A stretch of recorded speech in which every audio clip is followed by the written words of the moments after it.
ॐ तव कथामृतं तप्तजीवनं कविभिरीडितं कल्मषापहं श्रवणमङ्गलं श्रीमदाततं भुवि गृह्णन्ति ये भूरिदा जनाः। শ্যামপুকুর বাটিতে ভক্ত সঙ্গে ঠাকুর শ্রী রামকৃষ্ণ 1885 26 অক্টোবর। শ্রী রামকৃষ্ণ। রাবণ বধের কথা স্মরণ করাবার জন্য নারদ অযোধ্যায় রামচন্দ্রের সঙ্গে দেখা করতে গিয়েছিলেন। তিনি সীতারাম দর্শন করে স্তব করতে লাগলেন।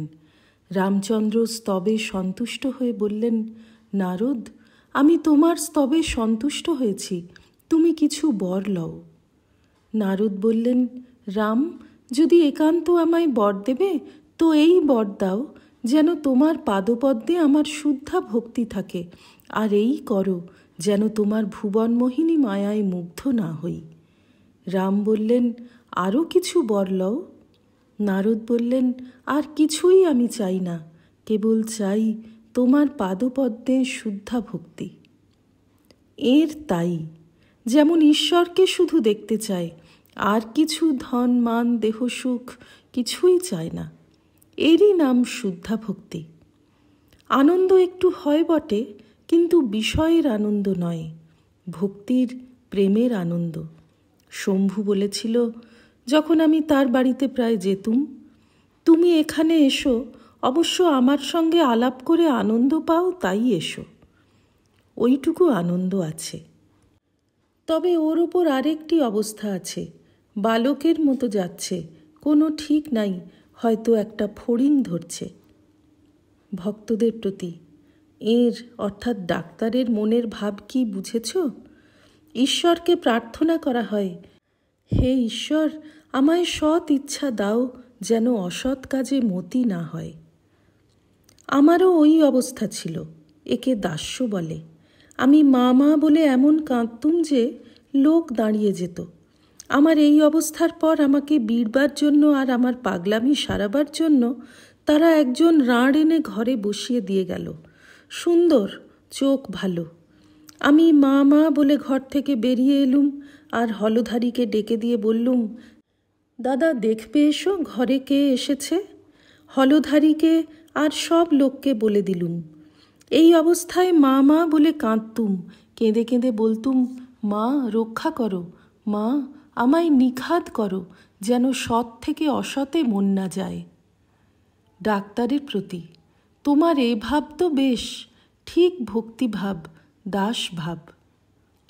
যদি কারো শুদ্ধ সত্য আসে, সে কেবল ঈশ্বর চিন্তা করে, তার আর কিছুই ভালো লাগে না। কেউ কেউ প্রারব্ধের গুণে জন্ম থেকে শুদ্ধ সত্যগুণ পায়। কামনা শূন্য হয়ে কর্ম করতে চেষ্টা করলে শেষে শুদ্ধ সত্য লাভ হয়। রজ মিশানো সত্যগুণ থাকলে ক্রমে নানা দিকে মন হয়, তখন জগতের উপকার করব এইসব অভিমান এসে জোটে। জগতের উপকার এই সামান্য জীবের পক্ষে করতে যাওয়া বড় কঠিন। তবে যদি কেউ জীবের সেবার জন্য কামনা শূন্য হয়ে কর্ম করে, তাতে দোষ নাই, একে নিষ্কাম কর্ম বলে। এরূপ কর্ম করতে চেষ্টা করা খুব ভালো, কিন্তু সকলে পারে না, বড় কঠিন। সকলেরই কর্ম করতে হবে। দু একটি লোক কর্ম ত্যাগ করতে পারে, দু একজন লোকের শুদ্ধ সত্য দেখতে পাওয়া যায়। এই নিষ্কাম কর্ম করতে করতে রজ মিশানো সত্যগুণ ক্রমে শুদ্ধ সত্য হয়ে দাঁড়ায়। শুদ্ধ সত্য হলেই ঈশ্বর লাভ তাঁর কৃপায় হয়। সাধারণ লোকে এই শুদ্ধ সত্যের অবস্থা বুঝতে পারে না। হে মামায় বলেছিল, কেমন ভট্টাচার্য মহাশয়, জগতে মানলাভ করা মানুষ জীবনের উদ্দেশ্য কেমন? ৫বিংশ পরিচ্ছেদ। ঠাকুর শ্যামপুকুর বাটিতে নরেন্দ্র প্রভৃতি ভক্ত সঙ্গে বসিয়া আছেন। বেলা 10টা। আজ 27 অক্টোবর 1885, মঙ্গলবার, আশ্বিন কৃষ্ণা চতুর্থী, 12ই কার্তিক। ঠাকুর নরেন্দ্র মণি প্রভৃতির সহিত কথা কহিতেছেন। নরেন্দ্র: ডাক্তার কাল কি করে গেল? একজন ভক্ত: সুতোয় মাছ গিঁথেছিল, ছিঁড়ে গেল। শ্রীরামকৃষ্ণ সহাস্যে, বড়শি বেঁধা আছে, মোরে ভেসে উঠবে। নরেন্দ্র একটু বাহিরে গেলেন, আবার আসিবেন। ঠাকুর মনির সহিত পূর্ণ সম্বন্ধে কথা কহিতেছেন। শ্রীরামকৃষ্ণ, তোমায় বলছি, এসব জীবের শুনতে নাই। প্রকৃতিভাবে পুরুষকে অর্থাৎ ঈশ্বরকে আলিঙ্গন চুম্বন করতে ইচ্ছা হয়। মনি, নানা রকম খেলা, আপনার রোগ পর্যন্ত খেলার মধ্যে। এই রোগ হয়েছে বলে এখানে নূতন নূতন ভক্ত আসছে।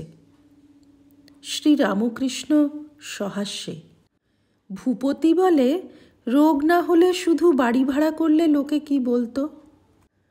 আচ্ছা, ডাক্তারের কি হলো? মনি, এদিকে দাস্য মানা আছে, আমি দাস তুমি প্রভু। আবার বলে, মানুষ উপমা আনো কেন? শ্রীরামকৃষ্ণ, দেখলে আজ কি আর তুমি তার কাছে যাবে? মনি, খবর দিতে যদি হয় তবে যাব। শ্রীরামকৃষ্ণ, বঙ্কিম ছেলেটি কেমন? এখানে যদি আসতে না পারে, তুমি না হয় তারে সব বলবে, চৈতন্য হবে। নরেন্দ্র আসিয়া কাছে বসিলেন। নরেন্দ্রের পিতার পরলোক প্রাপ্তি হওয়াতে বড়ই ব্যতিব্যস্ত হইয়াছেন। মা ও ভাই এরা আছেন, তাহাদের ভরণ পোষণ করিতে হইবে। নরেন্দ্র আইন পরীক্ষার জন্য প্রস্তুত হইতেছেন। মধ্যে বিদ্যাসাগরের বউবাজারের স্কুলে কয়েক মাস শিক্ষকতা করিয়াছিলেন। বাটির একটা ব্যবস্থা করিয়া দিয়া নিশ্চিন্ত হইবেন, এই চেষ্টা কেবল করিতেছেন। ঠাকুর সমস্তই অবগত আছেন, নরেন্দ্রকে এক দৃষ্টে সস্নেহে দেখিতেছেন। শ্রীরামকৃষ্ণ মাস্টারকে, আচ্ছা, কেশব সেনকে বললাম যদৃচ্ছা লাভ। যে বড় ঘরের ছেলে, তার খাবার জন্য ভাবনা হয় না, সে মাসে মাসে মুষোহারা পায়। তবে নরেন্দ্রের অত উঁচু ঘর, তবু হয় না কেন? ভগবানে মন সব সমর্পণ করলে তিনি তো সব জোগাড় করে দিবেন। মাস্টার, আজ্ঞা হবে, এখনও তো সব সময় যায় নাই। শ্রীরামকৃষ্ণ, কিন্তু তীব্র বৈরাগ্য হলে ওসব হিসাব থাকে না। বাড়ির সব বন্দোবস্ত করে দিব, তারপরে সাধনা করব, তীব্র বৈরাগ্য হলে এরূপ মনে হয় না। সহাস্যে, গোসাই লেকচার দিয়েছিল, তা বলে 10,000 টাকা হলে ওই থেকে খাওয়া দাওয়া এইসব হয়, তখন নিশ্চিন্ত হয়ে ঈশ্বরকে বেশ ডাকা যেতে পারে। কেশব সেনও ওই ইঙ্গিত করেছিল, বলেছিল, মহাশয়, যদি কেউ বিষয় আশয় ঠিকঠাক করে ঈশ্বর চিন্তা করে, তা পারে কি না, তার তাতে কিছু দোষ হতে পারে কি? আমি বললাম, তীব্র বৈরাগ্য হলে সংসার পাতকুয়া, আত্মীয় কাল সাপের মতো বোধ হয়। তখন টাকা জমাবো, বিষয় ঠিকঠাক করব, এসব হিসাব আসে না। ঈশ্বরই বস্তু, আর সব অবস্তু। ঈশ্বরকে ছেড়ে বিষয় চিন্তা? একটি মেয়ের ভারী শোক হয়েছিল। আগে নথটা কাপড়ের আঁচলে বাঁধলে, তারপর ওগো আমার কি হলো গো বলে আছড়ে পড়ল, কিন্তু খুব সাবধান নথটা না ভেঙে যায়। সকলে হাসিতেছেন। নরেন্দ্র এই সকল কথা শুনিয়া বানবিদ্ধের ন্যায় একটু কাত হইয়া শুইয়া পড়িলেন। তাঁর মনের অবস্থা বুঝিয়া মাস্টার নরেন্দ্রের প্রতি সহাস্যে, শুয়ে পড়লে যে? শ্রীরামকৃষ্ণ মাস্টারের প্রতি সহাস্যে, আমি তো আপনার ভাসুরকে নিয়ে আছি, তাইতেই লজ্জায় মরি। এরা সব পরপুরুষ নিয়ে কি করে থাকে? মাস্টার নিজে সংসারে আছেন, লজ্জিত হওয়া উচিত। নিজের দোষ কেহ দেখে না, অপরের দেখে। ঠাকুর এই কথা বলিতেছেন। নিচে একজন বৈষ্ণব গান গাহিতেছিল। ঠাকুর শুনিয়া অতিশয় আনন্দিত হইলেন। বৈষ্ণবকে কিছু পয়সা দিতে বলিলেন। একজন ভক্ত কিছু দিতে গেলেন। ঠাকুর জিজ্ঞাসা করিতেছেন, কি দিলে?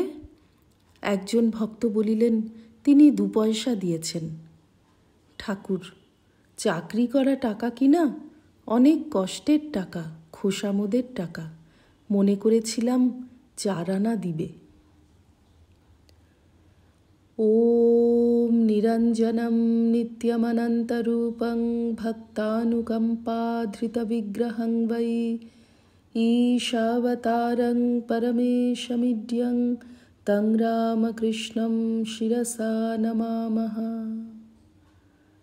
श्री रामकृष्णार्पणमस्तु।